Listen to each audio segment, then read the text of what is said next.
الحمد لله رب العالمين، والصلاة والسلام على خير خلق الله محمد وعلى آله وأصحابه الكرام، ومن دعا بدعوته واقتدى بسنته وتأدب بآدابه وتمسك بشريعته إلى يوم يبعثون. ربنا أرنا الحق حقا وارزقنا اتباعه، وأرنا الباطل باطلا وارزقنا اجتنابه. ربنا آتنا في الدنيا حسنة وفي الآخرة حسنة وقنا عذاب النار. براني برزو خوشويستم پیغمبر خواه صلى الله عليه وسلم لفرمایشت حديثك أفرمي بني الإسلام على 6 نافرمي على 5. إسلام بنياد نراو كولا كاني 6 نك 5. للرواية زورة هاتوك أفرمي 5، للرواية كأفرمي 6، للرواية كأفرمي 7. أو روايتك أفرمي 6 5 دانك أصلا كان الدين باسكات. لدواي 5 دانك أفرمي والأمر بالمعروف والنهي عن المنكر.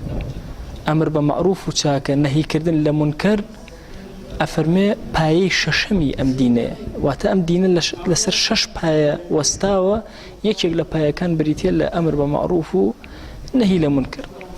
أمر بمعروف واتا أمر كردن فرمان كردن بچاكا، نهي لمنكر يعني برگري كردن والرايقرتن لخرابكاري. خوا جل جلاله لقرآن لزور آياتا وصفي أو كسانائك كدعو بانقوازا كان أمر بمعروفا كان نهي لمنكرك. أفرمي ولتكن منكم أمة يدعون إلى الخير ويأمرون بالمعروف وينهون عن المنكر وأولئك هم المفلحون. أفرمي با أمتك لإيوة مجموعيك لإيوة كعلماء أفرمون أما اگر کس امر بمعروف و نهی لمنکر نکه همو امتی پیامبر خدا صلی الله علیه و سلم گناه باره به بوی افرمه با امتی لئیو دعوی خلق کن بانگوازی خلق کن برو چاکه امر کن بچاکه نهی كانوا راقربن لخرابه وأولئك هم المفلحون. أوانا رزقاربون أوانا سرفرازن أوانا سركوتون كوا أما بيشيان بانقواز بو أم دين شيرين أكا يان بتشي أما أبينا باشترين أمة. أفرمي كنتم خير أمة أخرجت للناس تأمرون بالمعروف وتنهون عن المنكر. أو بويا باشترين أمة كأمر بتشاكا أكن ونهي لخرابه أكن. يعني أجر أما تنكرد لباشيتي أمة درجن قبل أما باشترين أمة كاني يتر زوري كتر لآيات كان يتر أفرمي والمؤمنون والمؤمنات بعضهم أولياء بعض يأمرون بالمعروف وينهون عن المنكر. أفرمي إيمان داران نيرو أولياء ولي يكترن أمر أكن بشاكا نهي أكن لخرابة. أما أفرمي أمر أكن بشاكا نهي أفرمي كي مسلمان أبن ولايات لنواني أنا دروسة بمحبة ولا كي دروسة به كاتي أمر بالمعروف ونهي لمنكر بردوام بين النبيانا لكن بينيد مسلمان ولا نما وضعيف ولا وازبوا بزان خلل يعني هي لمسألة أمر بمعروف ونهي لمنكر. وأحاديث زور من هيك بيغمر خاص الله عليه وسلم بازلم بابتاك من اللي شكل فرمايشتكان أفرمي سيون بوكسي كأمر كنفسي مني بدسته أجر إيه أمر نكن بمعروف ونهي نكن لمنكر خواج الجو النزيك كعذابك تنبو بنيري عذابك وها يتل دعاء عذابك والدعاء كان هيج دعاء تنجيرنا به وتل عذابك خرابتر لحديثك كباسك ثم تدعون فلا يستجاب لكم لدعاء عذابك ولا عذابك خرابتر ويا مسلمان دعاء جيران به شو تشكيتم بريت الدعاء الدعاء جيران ويتكو تايبة وهاتو لفرما يشتكي ترى هاتوك أفرمي من رأى منكم منكرا فليغيره بيده. هر کسی منکری کو خرابیشی بینی با بدستکانی بیگوره فإن لم يستطع فبلسانه بزماني فإن لم يستطع فبقلبه بدلي بيگوره وذلك أضعف الإيمان. أما يدلك كدل أي جوره أم بيوتري أضعف الإيمان. كمال قاعدة ويا سامان هيك علماء دانا وبو مسائل أمر بمعروف والنهي لمنكر بداخل والله الصحوة إسلامية براسي نمان تواني أو قواعدنا وربقرين وكو بيويست بويا زور زرر من لزور جانبه لأنا ليكوت كنمان تواني وكو بيويز أو أمر بمعروف ونهي لمنكر بقيني يكشك لو قاعداني كزور قرنقة أويش أويا أو كساني كأمر بمعروف ونهي لمنكر أكن أبي أجاين لحقيقة أمر بمعروف ونهي لمنكر ببي. يعني شون أجاين لحقيقة أمر بمعروف ونهي لمنكر ببي؟ يعني خاوني علم بن كسان ابن يعني هەڵگری علمێکی ئاوا بن کە بتوانن ئەو پەیامە شیرینە ئەو تەواو تێگەیشت بن واعی بن تایە.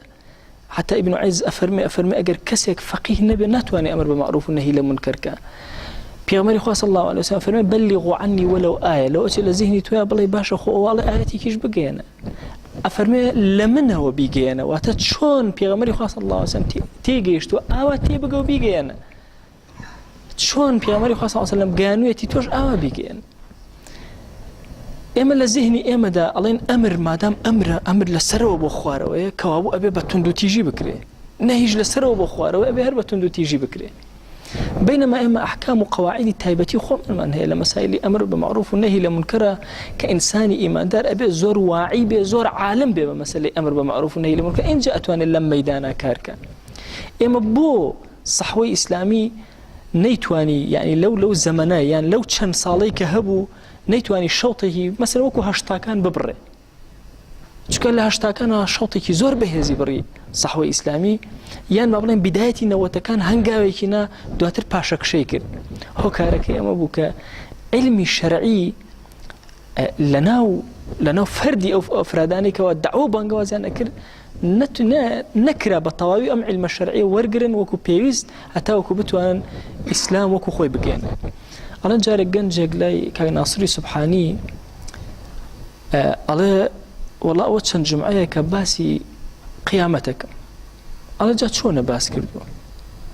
ئەڵێ وەڵا قیامەت ئاوهایە ئەوهای. ئەڵێ باشە تۆ ناترسی ئەم کەلیماتانەی کە وتوتە خوا لێو بپرسێتەوە بڵێ فڵانی تۆ ئەم قسانە بۆچی کرد؟ باشە فعلەن قیامەت ئاوهایە کە تۆ باسی ئەەکەی جوان تێگەیشتووی کە ئەوهایە ئەی چۆن لە خۆتەوە بۆ خەڵکی باسەکەیت و بەیانەکەی.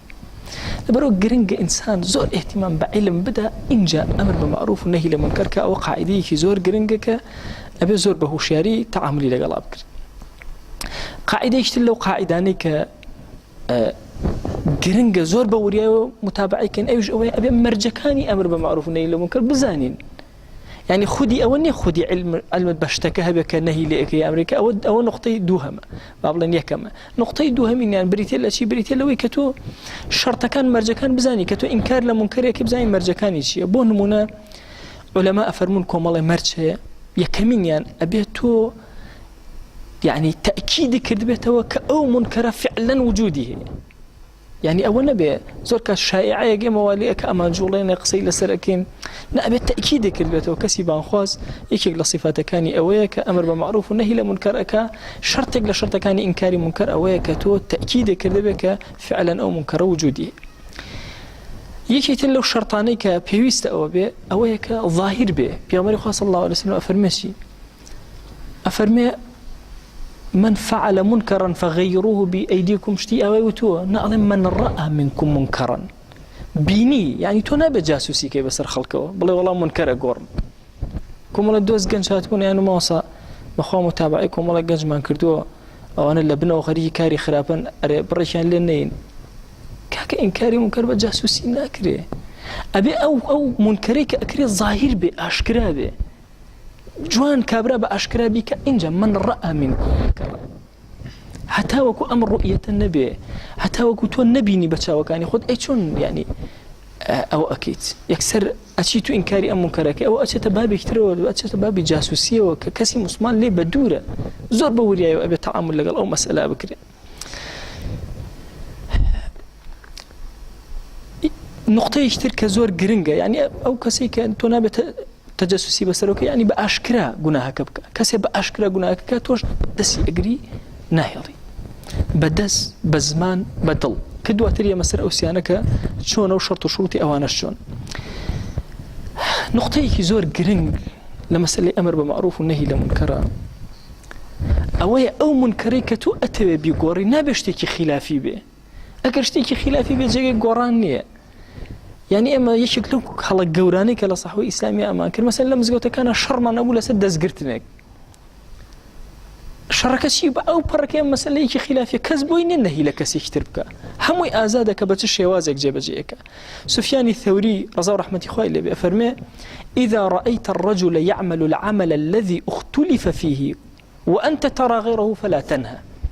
ئەڵێ ئەگەر تۆ پیاوێکە بینی ئیشێکی ئەکرد کە خلافی تایە تۆ غیری ئەوەت ئەبینی ئەزانی ئەوەی خۆت صحیحە حەقت بەسەرەوەی ئەوە نەبێ باشە نەهی لێ مەکە قەینەکە بۆی ڕوونکەیتەوە ڕوونکردنەوە جیاوازە ملاحەزەی ئەو بکەن نەهی لێ ناکەی کاکە نابێت تۆ ئەمە جێبەجێکەی چکە منکەر نییە ئەوەی کە ئەچێتە بابی خلافیاتەوە غەزالی ڕەزا و ڕەحمەتی خوای لێبێ دیقەتێکی زۆر جوانی لەو مەسئلە هەیە ئەفەرمێ ئەوەی لەو بوارە ئەخوێنرێتەوە ئەبینرێ ئەفەرمێ کەسی ئیماندار لە بەرامبەریە ئەوەستێ چونکە ئەصحاب ڕەزا و ڕەحمەتی خوای لێبێ خلاف لە نێوانیانە هەبوو دەی ئەم خلافە هەبوو ڕۆژێک لە ڕۆژان شەڕێکیان لەسەر نەکرد و کەسێکیان نەهی لە کەسێکی تریان نەکرد بۆ نمونە لە ئەصحابی رسول الله صلى الله عليه وسلم هەبوو کە مثلا عبدالله کوڕی زوبەیر ڕەئی ئاوا بوو تەنها لە 3 مزگەوتە ئیعتیکاف بکرێ بينما عبدالله کوڕی عومەر ڕەئی ئاوا بوو لە هەموو مزگەوتێکە ئەکرد چونکە خۆی گەورە فەرمێ وأنتم عاكفون في المساجد يعني هەرچی مزگەوتە ئیعتیکافی تێ ئەکرێ قەد ڕۆژێک ئەم دوو هەوڵەیەکیان نەهی لە ئەوی تریان نەکرد إنكاري لو يتريان نكر كتو أم إيش جاب جمك إمام النووي رضي الله رحمة خوي لي أفرمي أما المختلف فيه فلا إنكار فيه الله أوشتيك وخلاف تابع هيج بهيش وازي إنكاري تانية كزنات وأنا إنكاري أو مكربك أوش خالك كزور جي وردي وتابينية كأبي إنسان بملاحظة وريقري بزاني أوشتيك وخلافية إنكاري نكا قيناك أو خود بيان كفكري خود بيان كباسي كدليلي وبينروا روشني كروا بلام من يشبهوا تو إلا برابر كد ملزم كيبوا ثم كدين أمري بوا نكردوا ولا قواعد إنكاري منكرني أو الرجانة تشين كإنسان منكرنا يلا يا كمين رجاء أو يا كإنسان من رأى منكم منكرا فليغيره بيده تغيير منكر بدست إيشي أو كسانية كوا بيوسكرا ولا روي شرعية وبتشيوا بلابردني إنكارو إزالة كردنيو بيغمري خوا صلى الله عليه وسلم سيانزا صلى لنا مكة بتكان لنا كعباب داني يعني نشكن بينما كاتك وفتحي مكة أكاتك خواني سلطة ودا صلاة يكسر بتكان أشكين يكمن شدس بيك بعودك بتكان خا قل جاء الحق وزهق الباطل إن الباطل كان زهوقا شو كاتكي كاتي أويا ها أمر أكاب يا مريخ صلى الله عليه وسلم ها إزالي كاك يعني حمو بتبكن أصحاب رسول الله إزالي حاجي بتأيكن لبرو أو مسألة جرينجا بوردي سيريكن إنكار بيت إيشي سلطانة أمر إما شون إنكار بيت كن كاتك سلطاني أمنيك وما إيش كان بوي سلطاني إسلامي دروس كن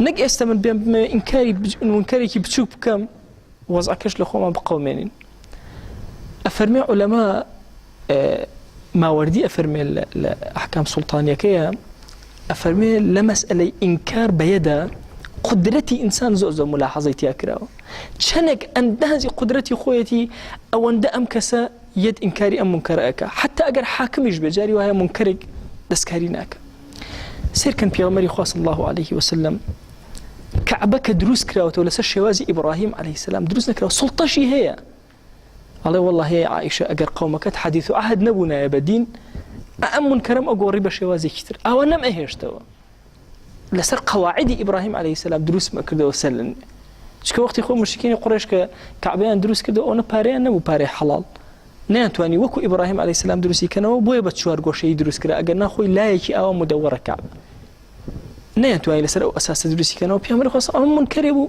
كشي أوشينك دسكارينك بري وستا وتي أمانتهم كحديث عهد بدين دو لواني دوهمين لواني لفقها باسكرا وكأتوان إنكاري منكر بيت كان باوك ما مصطايا السيدة سيكس باوك بو من علكاني خزان من علكاني أتواني هنجار دس بكار بينه بزور إلزامي من علكاني بكات كان هي أو منكر جيب كان خزاني سيد بو عبد جارية كاني ما مصاج بو قتابية كاني أمسي أنا طبعا يشغل فقه كاني دين لمسألة پروردي من الله لداني من الله ورام كردنيتي لسر طاعت ودين داري وعبد بيغمري خواه صلى الله عليه وسلم فرمتشي لحو صالي أمري بيبك لدى صالي أن يوجينك اللي بدأ أمرت في أكاب لدان وبيسواني ودستورة دسكرداني كأمر وهن مثلا زور بحثي وكان ك با أو حالة الروندا با لمن دال ندري با أو نديك أو بشيك نيل لپرورده شو بشيك لپرورده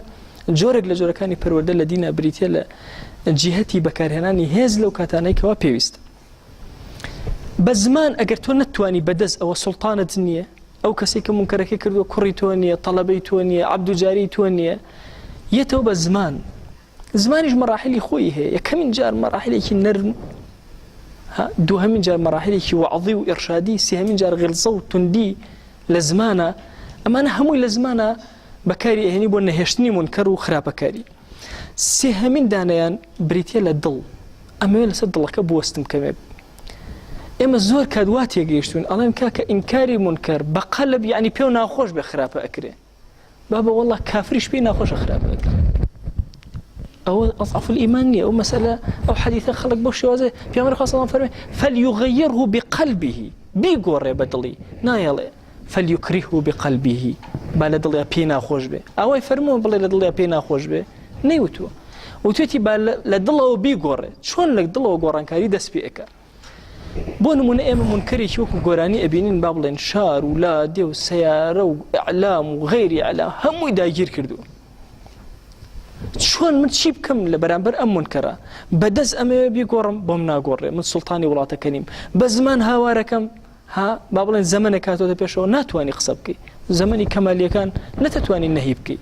ئەگەر ئافرەتی زینای کردایە لەسەر جادە بۆت نەبوو قسە بکەی، زمانیان ئەبڕێ قسە بکردایە. تۆش مکەلەف نی لەو کاتە بە زمان ئەوە بکەی. ئەبێ بە دڵ. چۆن بە دڵ؟ ئەبێ لە ناخی خۆتە ڕقت لەم ئیشە بێتەوە و هەڵی کەنی لە ناخی خۆتە. جارێ ئەلێرە یعنی شوێنێک هەبێ کە ئەو ئینکارێتیان نەکرێت لە مجتەمەعە کە دڵی تۆیە. دوای چەند کەسێک کە کۆبوونەوە دڵیان ئەبەم شێوازە گۆڕا ئەتوانن وردە وردە مجتەمەعێک بگۆڕن. یعنی تۆ وەرە ئیش لەسەر دڵی خەڵک کە تەغییر لە دڵەوە دەست پێ بکە. هێواشێک. چونکە ئەو تیرانەی کەوا عولەما فەرموون دوو تیر هەن، دوو سەهم هەن قەت غەڵەت ناکەن. سەهمێکە لە شەوە ئەی تەقێنی واتە دوعا ئەکەی، سەهمێکیش کە لە دڵەوە ئەینەری بۆ دڵێکی تر ئیلا ئەی پێکێ. تۆ وەرە ئەم دڵە پاک کەرەوە، نەزیهی کەرەوە، بچووکترین ئەوەی تیا مەهێڵە حب و خۆشەویستی و ئەوانەی تیا مەهێڵە بۆ ئەو فاحیشەیە و پڕ بێ لە ڕق و بە تەواوی هەڵت کەند بێ لە ناختان، نەمابێ وجودی نەمابێ، تەغییرێ کرد بێ لێرە. اینجا ئەو کاتە وردە وردە یەیتەوە ناو مجتەمەع و لێرەوە گۆڕانکاری سەر لە نوێ دەست پێ ئەکاتەوە. إن الله لا يغير ما بقوم حتى يغيروا ما بأنفسهم. تغییری حەقیقی لێرەوە دەست پێ ئەکا.